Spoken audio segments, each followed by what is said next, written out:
ఏది అయినా ట్రై చెయ్యి ఆచి చికెన్ మసాలా. ఆచి చికెన్ మసాలా బడ్జెట్ కూడా అలొకేట్ చేద్దామని చెప్పారు. ఎంపైనల్ హాస్పిటల్స్, ఐపీకి సంబంధించిన అన్లిమిటెడ్ ఎక్స్పెండిచర్, సిజిఎస్ రేట్స్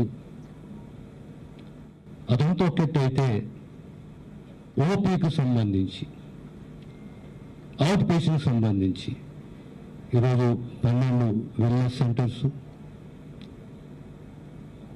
ప్రతి నెల ఒక్కొక్క వెల్నెస్ సెంటర్ సంబంధించి కనీసం 2 కోట్ల రూపాయలు వెచ్చిస్తున్నాము. రాబోయే కాలంలో ఇంకొక 24 వెల్నెస్ సెంటర్లు యావత్ తెలంగాణకు స్థాపించబోతున్నాము. Total is going to be 36 wellness centers throughout the state. స్పెషలిస్టులు,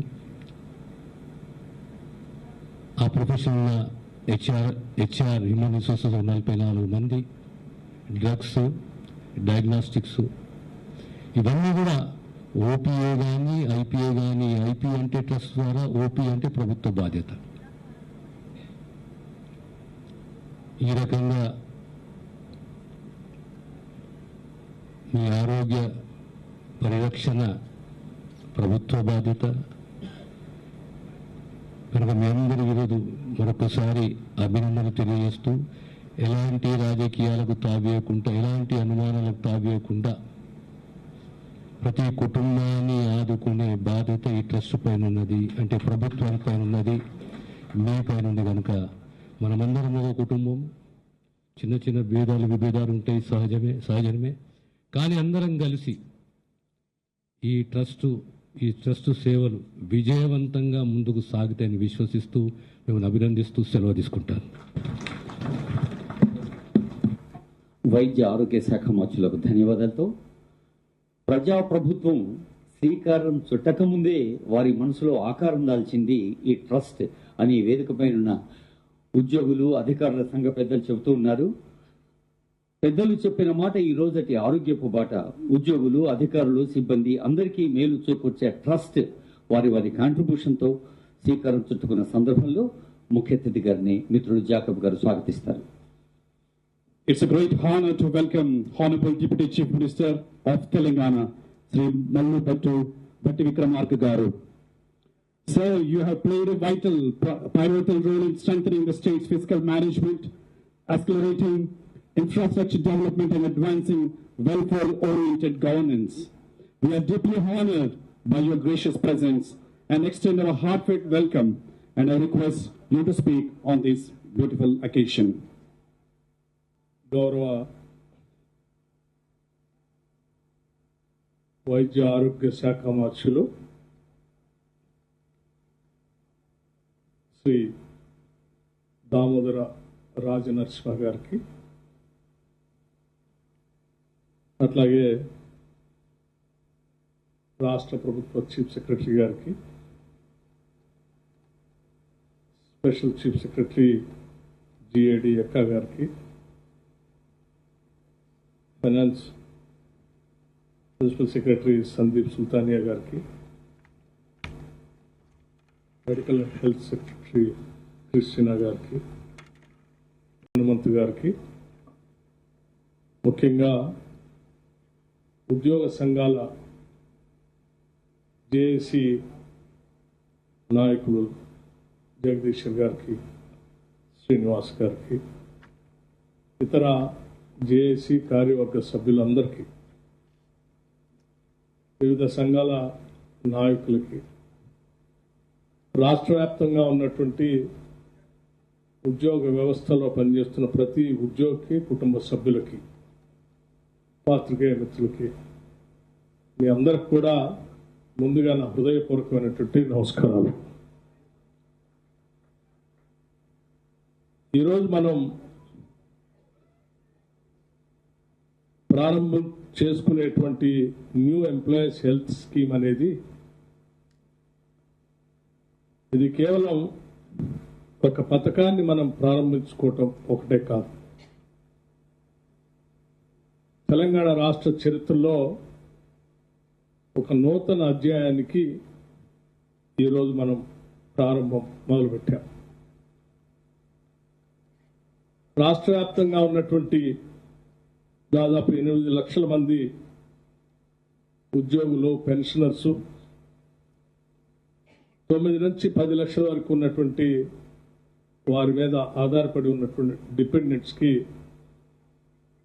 సంబంధించి ఒక భరోసా, ఓ నమ్మకం, ఒక భయం లేనటువంటి ఒక వ్యవస్థని ఈరోజు మనం న్యూ ఎంప్లాయీస్ హెల్త్ స్కీమ్ ద్వారా క్యాష్లెస్ ట్రీట్మెంట్కి ఈరోజు రాష్ట్ర ప్రభుత్వం తరఫు నుంచి ఇందిరమ్మ ప్రభుత్వం, ప్రజాప్రభుత్వం, కాంగ్రెస్ ప్రభుత్వం ఈ కార్యక్రమాలు చేపట్టింది. ఇది కేవలం ఒక్క రోజులో అయినటువంటి కార్యక్రమం కాదు.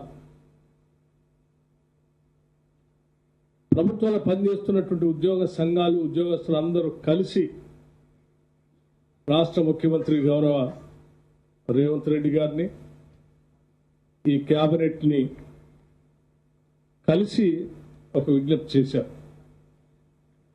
అనాదిగా ఈ రాష్ట్రంలో మేము ప్రజల కోసం సేవలు అందిస్తా ఉన్నాం.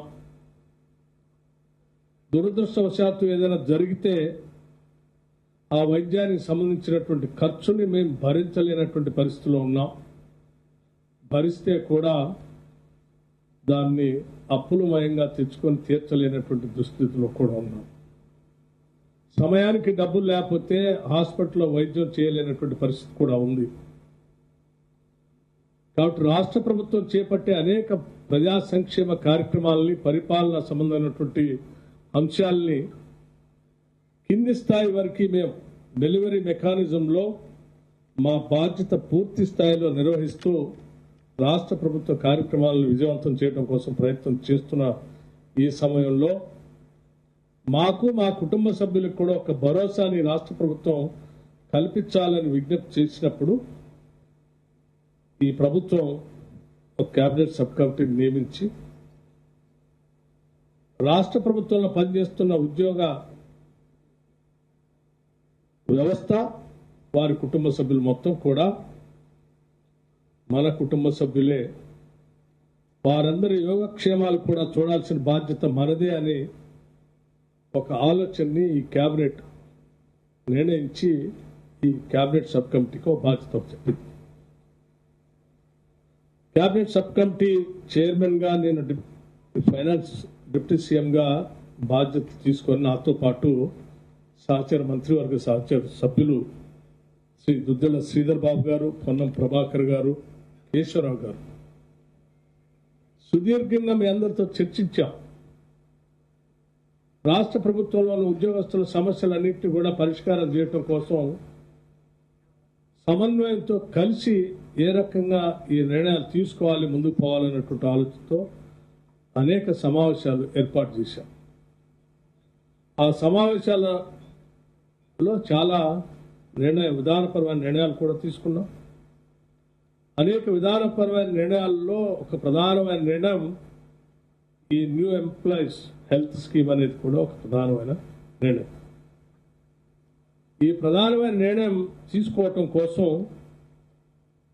కాంట్రిబ్యూటరీ వ్యవస్థను ఏర్పాటు చేయాలి, దానికి ఒక ట్రస్ట్ ఏర్పాటు చేయాలి. ఆ ట్రస్ట్లో ప్రభుత్వం నుంచి చీఫ్ సెక్రటరీతో పాటు కావలసినటువంటి కొద్దిమంది అధికారులు నియమించాలి. అట్లాగే ఉద్యోగ సంఘాలకు సంబంధించిన నాయకుల ప్రతినిధులు కూడా ఈ ట్రస్ట్లో పెట్టాలి సమానంగా. ఈ యావత్ అంతా ఒక ట్రస్టీగా ఏర్పడి ఈ ట్రస్ట్ సభ్యులు రాష్ట్రంలో ఉన్నటువంటి ఈ 8 లక్షల మంది ఉద్యోగుల్లో పెన్షనర్స్ కి 9.8 లక్షల డిపెండెంట్స్ కి వాళ్ళ అవసరాలు తీరే విధంగా ఈ హెల్త్ స్కీమ్ ద్వారా వారికి కావాల్సిన చర్యలు చేపట్టాలి. ఇది రాష్ట్ర ప్రభుత్వం తీసుకున్న నిర్ణయం. అందులో భాగంగానే హెల్త్ శాఖకు సంబంధించి గౌరవ మంత్రివర్యులు ప్రత్యేకమైన దృష్టి సారించి దామోదర్ రాజనరసింహ గారు ఈ రాష్ట్ర ప్రభుత్వం తీసుకున్న నిర్ణయాన్ని వెంటనే దీన్ని అమలు చేయడం కోసం ఈ హెల్త్ కార్డుని ఈరోజు రాష్ట్ర వ్యాప్తంగా ఈరోజు ప్రారంభోత్సవం చేసుకొని అందించే కార్యక్రమాన్ని కూడా ఈరోజు ఇక్కడ మీ అందరి సమక్షంలో ఏర్పాటు చేసుకున్నాం. ఇది నిజంగా రాష్ట్ర ప్రభుత్వానికి చాలా సంతోషకరమైనటువంటి విషయం.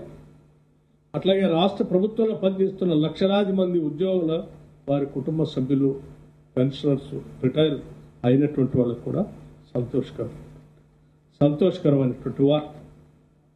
ఎందుకంటే భవిష్యత్తులో ఎటువంటి ఆందోళన లేకుండా, ఎటువంటి అనారోగ్య పరిస్థితి ఏర్పడినా నాకు ఈ రాష్ట్ర ప్రభుత్వం తరఫున నా వైద్య నిమిత్తం అయ్యే ఖర్చు మొత్తాన్ని కూడా ఈ ప్రభుత్వం ట్రస్ట్ ద్వారా చెల్లిస్తుంది. కాబట్టి నేను ఎక్కడ ఆందోళన చెందాల్సినటువంటి అవసరం లేదని ఒక నమ్మకం, ధైర్యం ఆ ఉద్యోగికి, ఆ కుటుంబ సభ్యులకు కూడా దీని ద్వారా ఏర్పడుతుందని చెప్పడానికి నేను చాలా సంతోషిస్తా ఉన్నాను. అటువంటి నమ్మకం, ధైర్యం రేపు మీరు చేసేటువంటి పని దినాల్లో కానీ, సమయాల్లో కానీ, మీ నిబద్ధతలో కానీ, ప్రజలకు మీరు అందించే సేవా కార్యక్రమంలో కానీ పూర్తిగా పెద్ద ఎత్తున పనిచేయటానికి మీకు కూడా ఒక రకమైనటువంటి బాధ్యత, గౌరవం, నమ్మకం కూడా దీని ద్వారా కలుగుతుందని చెప్పడానికి ఈ ప్రభుత్వం తరఫున వచ్చి నేను చాలా సంతోషిస్తా ఉన్నాను. గౌరవ ముఖ్యమంత్రి గారు పదే పదే ఈ రాష్ట్రంలో మనం ప్రత్యేకంగా వైద్యం పైన, విద్య పైన ప్రత్యేకమైన దృష్టి సారించి కావలసినంత నిధుల్ని మనం కేటాయిస్తూ